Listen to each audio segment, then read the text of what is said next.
All right, it's been a while. You can hear my voice isn't quite 100% right now, but reason I came on here was one, this is kind of like a way for me to chronicle what happened, but also to let you guys know why I haven't posted any videos this month. December 2nd, I went into the hospital and I was there from December 2nd through the 7th. The reason why is I started having some really bad abdominal pains on December 1st at around 2 a.m. I toughed it out December 1st, thinking, it's probably just a stomach virus, just deal with it.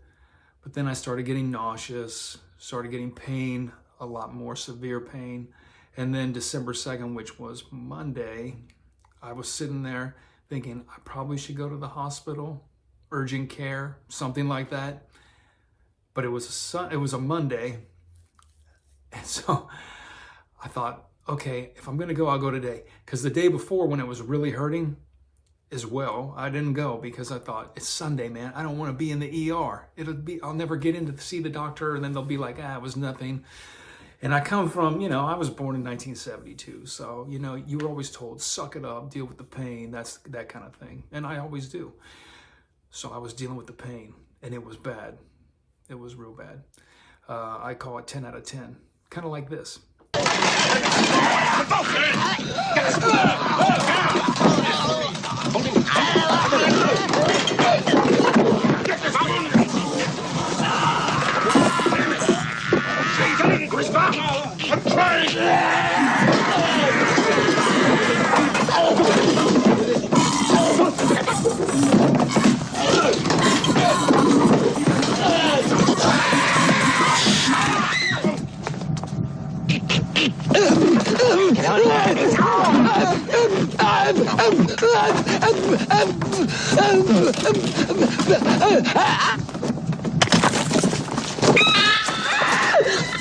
Anyway, my wife was urging me. She's like, you really should go to the doctor. You probably need to go to the hospital. And I was resistant to it, being stubborn.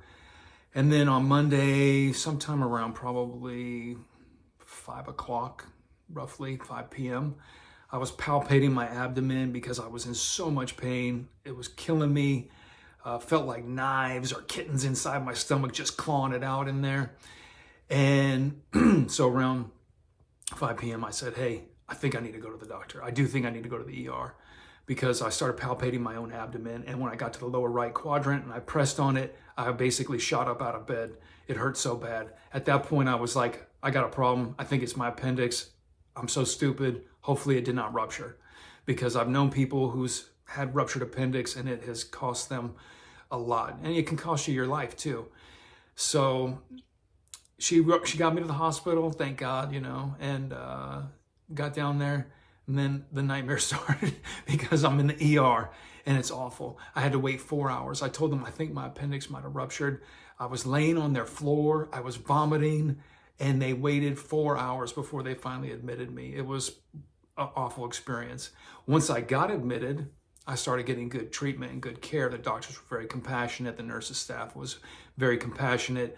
They did a CT scan with contrast, confirmed that yes, my appendix had ruptured, and then immediately put me on pain medications, IV antibiotics to try to fight off the infection that was already happening inside my abdomen with my intestines.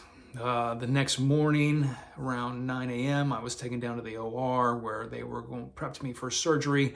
I met with the surgeon, great guy, great bedside manner, funny, very good at explaining what he was going to do, what could happen, what might not happen.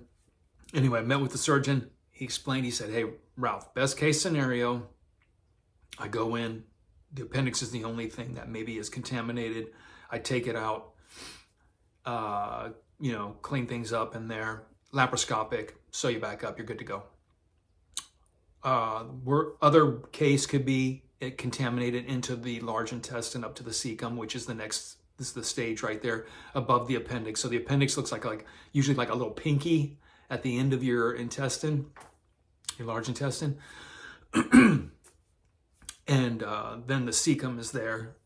And then He said, or it could have gone even worse, and I need to remove the cecum and then also remove the illium on the small intestine if it's contaminated to that point, and then I need to splice your intestines back together.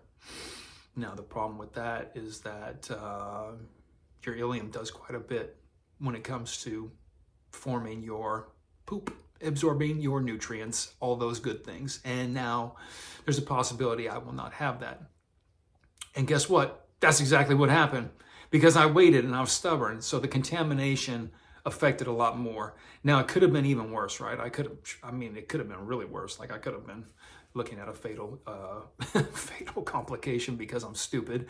Or I could have had to lose more intestinal tract. And luckily I did not. So they were able to get rid of the contamination and continue me on the IV antibiotics. But anyway, even after the surgery, so they had to use an NG tube, runs down your nose, through your nostril, into your stomach, and it sucks out your stomach juices for all intents and purposes.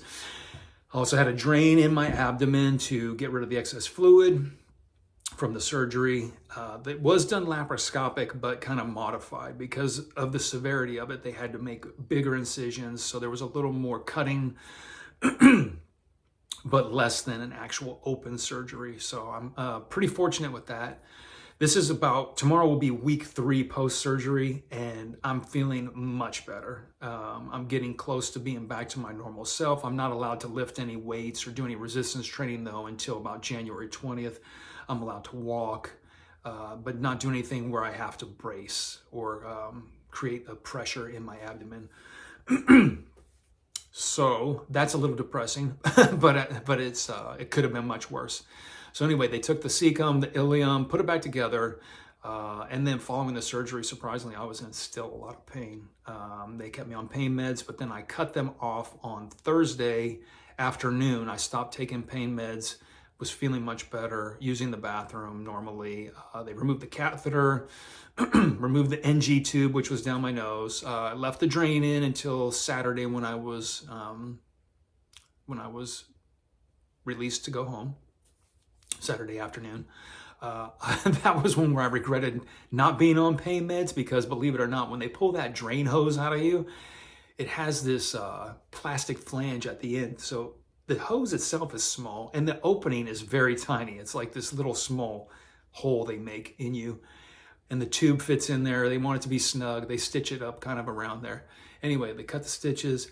The nurse tells me, hey, this ain't gonna feel very good. And I was like, well, what do you mean it's not going to feel very good? She said, there's this plastic flange at the end, kind of to hold it in place in case it started to come out, so it doesn't come out. She goes, so when we get to that point, first she goes, you're going to feel the tugging and the pulling of that line as we pull it out of you. But when we get to the plastic part, it's not going to feel good. It's going to hurt. And I was like, well, shit, I should have stayed on the pain meds. I go, is it too late? And she said, yeah, it's too late. She goes, now I need you to push down on your own abdomen while I pull out on the hose. Anyway, she wasn't lying. Got to that plastic part, and it wasn't as bad as the ruptured appendix pain, but it didn't feel good. It still was uncomfortable.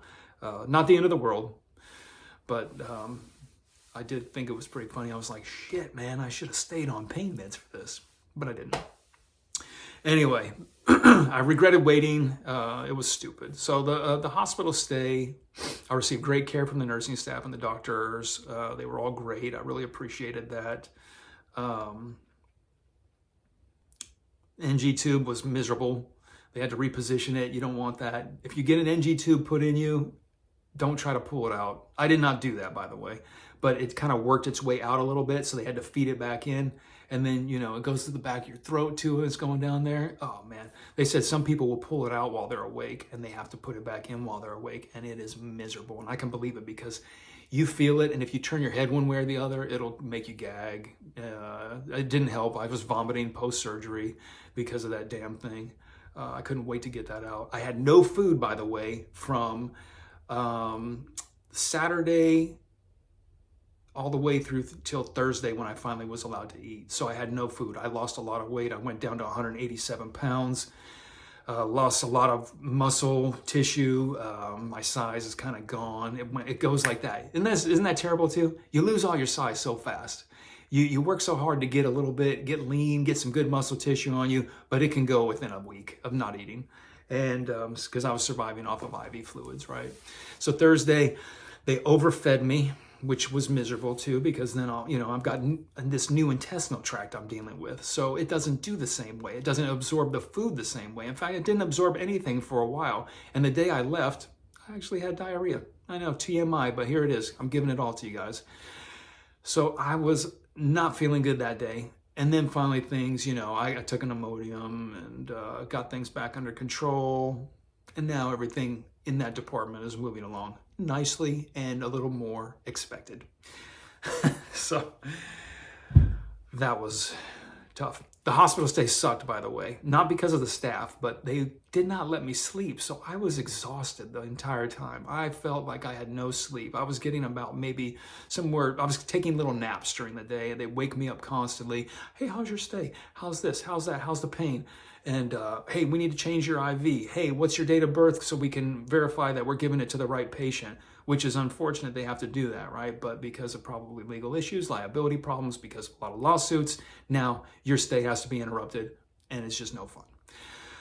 But I'm alive. Christmas is in 2 days. I'm very fortunate.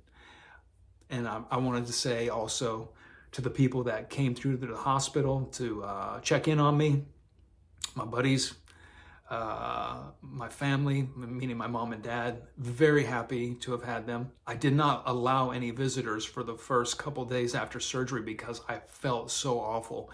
That hurt some people's feelings, but honestly, I don't give a shit because I felt like crap. I was in a lot of pain. I was doped up on pain meds. Last thing I wanted to do was have to sit there and entertain somebody with their questions and have them look at me while I lay in bed with tubes. I had a pump tube on me. I had the drain tube, the NG tube, the catheter. Last thing I wanted was to have anybody sitting there looking at me in the room like that. So hurt some feelings, but honestly, I don't care. At that point, I was just looking out for myself, and my wife, I had her do my bidding, and she's tough, and she took care of business for me, and I really appreciate her for that. I definitely appreciate her for that, and just for coming in. She came in twice a day, every day, to check on me, and it was good. But I appreciate my friends for stopping by, and then those that sent cards, I really appreciate that. Text messages, just wishing me well. And so that was very helpful for me in feeling good and kind of recovering, getting to the point where I'm recovering and feeling great. So that's all. I just wanted to hop in here and say that's why I haven't had any videos out. January, though, I'm planning my strategy.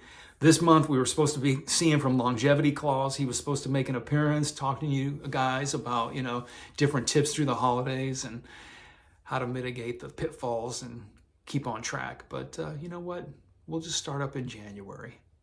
So thanks for listening if you did. And I appreciate you guys, all of you who subscribe to this channel. I know there's only like 90 something, but I don't care. You guys are all very important to me. And let's grow in January. Let's grow throughout 2025 and make this something a lot better than it is. Thank you. Merry Christmas, Happy Hanukkah, Happy Holidays, and we'll talk to you soon.